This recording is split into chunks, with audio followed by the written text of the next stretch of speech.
Hello guys and welcome back to my channel. After it has been long awaited, my Taranis X-lite is finally here, and today in this video I'm going to check it out.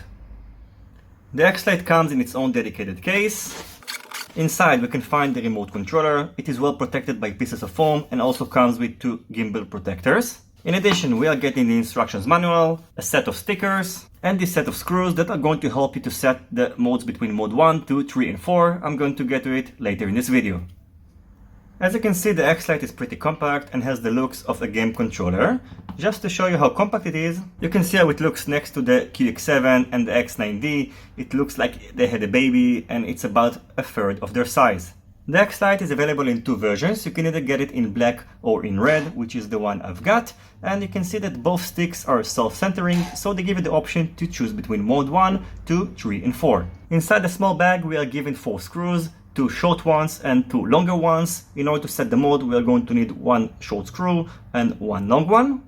On the back of the X-lite we can find 4 holes. If you wish to set it to mode 1 or mode 3, you will need to use the longer screw on this hole and the shorter one on this one. And if you want to set it to mode 4 or mode 2, which is the one I'm going to set it to, you need to use the longer screw on this hole and the shorter one on this one. So first I'm going to use the longer screw. And now I'm going to use the shorter one.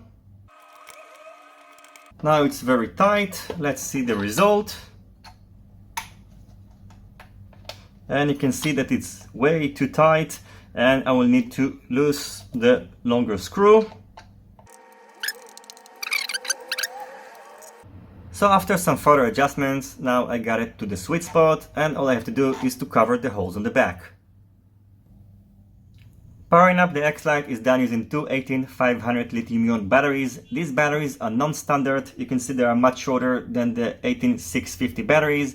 Basically, 18 stands for the diameter of the batteries, which is 18 millimeters, and the last 3 digits stands for the length. So the length of the 18500 is 500 millimeters, and the 18650 length is 650 millimeters. So you won't be able to use the 18650 batteries inside the X-lite. It's important. Make sure before getting the remote controller that you have these batteries in hand. Actually, I didn't have them, and luckily enough, I found them in an electronic cigarette shop next to my house. So if you are stuck without these batteries, you might pay one of these shops a visit and maybe they are going to carry them. These batteries are connected in serial and the operating voltage of the remote controller is between 6 to 8.4 volts. The battery compartments are located on the bottom of the remote controller, so we'll have to just twist it.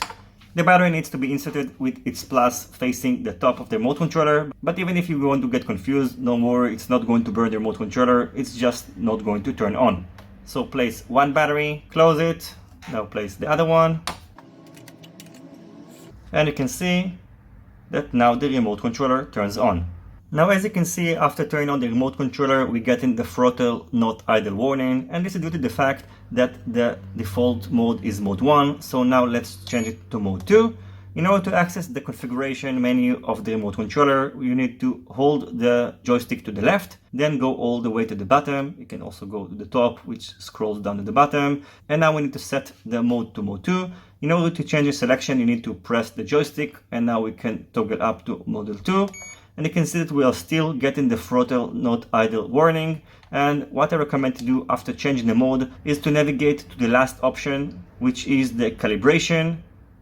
Press enter to start. Enter is done by pressing the joystick. Now put the sticks in the center. Press enter. Move all the sticks. Press enter again. And now you should be good to go. Let's restart the remote controller and see if it still gives us this warning. So put the throttle on the bottom. And now we are only getting the failsafe not set warning. As I showed you earlier, navigating through the menus is done using this joystick button. If you hold it to the left, you enter the radio setup menu. If you want to go back, you have to press this back button. Entering the model menu is done by holding the joystick to the right, and then we can change all the options. And again, if you want to go back, press the back button. If you tilt the joystick to the top, we are going to enter the statistics screen. And finally, if you hold it to the bottom, it enters the telemetry screens. Trimming the sticks is done by using this plus shaped button. You can see that when I press the top or the bottom parts, it changes this bar. Same goes for the right and for the left. Once you see 2 lines and you're also going to feel an haptic vibration, it means that it has been centered. If you want to trim the other stick, you have to press the shift button and then just use the same buttons. So after this short setup guide, let's have a look on the rest of the remote controller. On the bottom we can find the headphones port, a micro USB port. Yes, they just made the switch between a mini USB to micro USB, which is great, but this port is only used to update the firmware and also to extract the content of the micro SD card. It won't enable you to charge the batteries, which is a little bit disappointing because you will have to get a dedicated charger for the 18500 batteries. I'm going to show you how I'm charging my batteries later in this video. In addition, we have this server connector that will enable you to update the firmware of your receivers, a micro SD slot. You will have to provide your own one. It doesn't come with one, and that's the reason you didn't hear any voice prompt. And if you want to play audio and also to use some custom scripts, you will have to get an SD card and head over to FrSky and copy the SD content. I'm going to put a link down below, so check it out. Finally, on the top part, we can find two position switches and another two 3-position switches, 2 rotating dials, and we have this antenna port. So if you want, you can choose whether you want to use the built-in antenna or you can use an external one. It has an RP SMA female connector.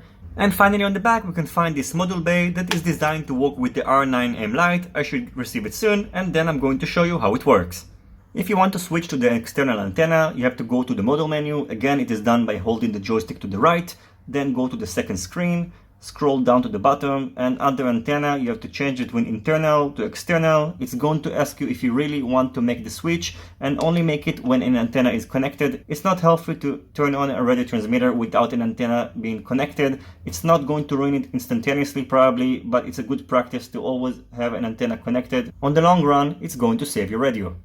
Now, as I mentioned before, you won't be able to charge the 18500 batteries using the micro USB port. So in case you don't have a dedicated charger, but you do have a power bank like that, you will be able to charge the 18500 batteries by using some aluminum foil. Just fold it like that, create an adapter. Again, this is not the best way to do it, but it's going to work, and then you'll be able to place the battery and it's going to charge the battery.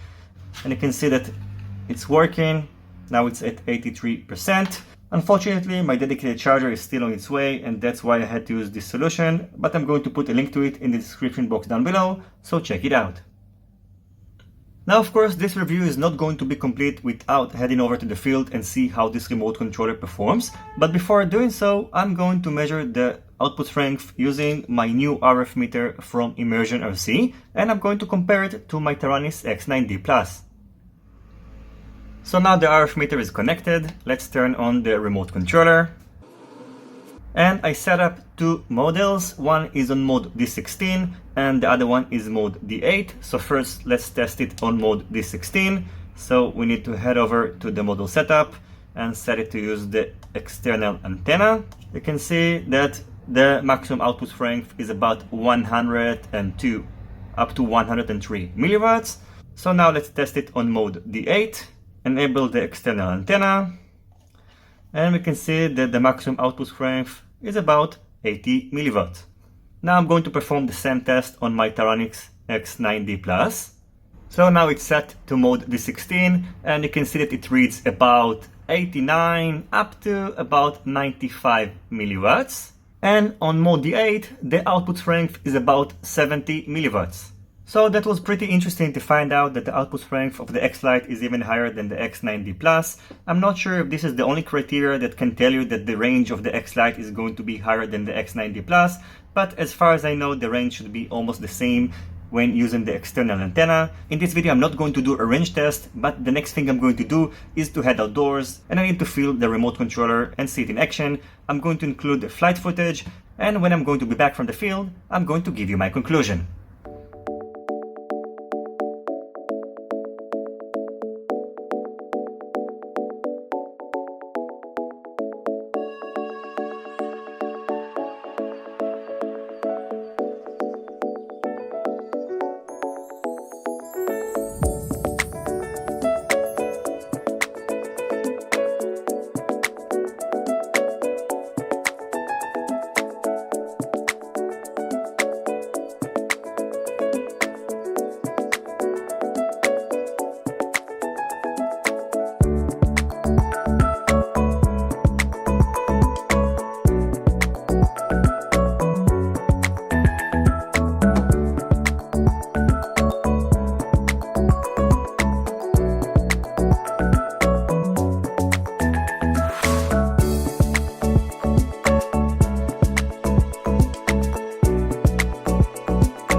So overall, after using the X-lite, I can tell you that I'm a little bit disappointed because I just couldn't fly my quadcopter in the precision that I usually fly it with my Taranis X9D+.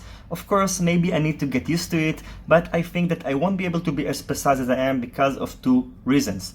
First of all, this remote controller is designed for thumbers, so if you're a thumber, you might be able to get away with it. Because for pinching, and I'm a pincher, it's not as comfortable as my Taranis X9D+. Second of all, there is another issue which has nothing to do with the way you fly quadcopters, that the gimbal is just much smaller than the gimbal of the X9D+ and the QX7. You can see this is the gimbal of the X9D+. It is much bigger, so it gives you better resolution. And I think that what FrSky should have done is to create a gimbal that is kind of in between this gimbal and this one, because in my opinion, this one is just a bit too small, so the resolution that you're getting is just not as good as on its bigger brothers.